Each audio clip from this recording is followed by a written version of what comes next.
Food మంచి non vegetarian food అంటే అయితే ఇప్పుడు డార్లింగ్ ఉండే అలవాటు అక్కడి నుంచే వచ్చింది. అది అక్కడి నుంచే వచ్చింది. ఒక ఐటమ్ ఉంటే చాలు, ఈ టేబుల్ అంటే ఈ టేబుల్ ఫుల్ ఉండాలి, అన్నీ ఉంటాయి అనమాట. నిజంగా ఆ రాజు అంటే ఆ రాజు ఫీలింగ్ అదే నాకు కంటిన్యూ చేశాను. నేను లీడర్ అనే సినిమా చేశాను, బావబావమరిది సినిమా చేశాను. తర్వాత హైదరాబాద్కి షిఫ్ట్ అయిన తర్వాత మళ్ళీ హైదరాబాద్లో కూడా నన్ను పిలిచేవారు, ఇంటికి పిలిచి భోజనాలు అది ఇది. అంటే అది ఒక ఆ టైప్ ఆఫ్ ఇది. చెడు అనేది ఎప్పుడు లేదు సార్, అందరితో మంచిగా ఉంటారు అందరికీ. ఆయనకి ఒకటి ఎక్సర్సైజ్, తర్వాత కరాటే చాలా ఇష్టం. ఎక్కడ ఉన్నా పిలిచేవాడు, పిలిచి నేను కొంచెం ఏంటి ఎక్సర్సైజ్ చేయట్లేదా అన్నాడు.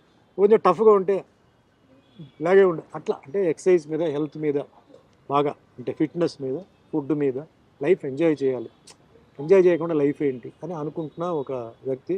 I miss him a lot అండి. ఇప్పుడు అదే ఆ క్యారెక్టరిజం అంతా డార్లింగ్లో చూస్తున్నాం.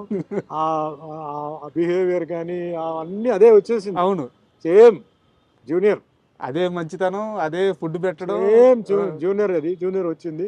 బట్ ఆ క్లోజ్నెస్, ఇంకా ఆ ఫీలింగ్ ఆయన మరి మిగతా వాళ్ళతో ఎలా నాకు తెలియదు, నాతో మట్టికి ఒక తమ్ముడు లాగా బాగా చూసుకునేవారు. మంచి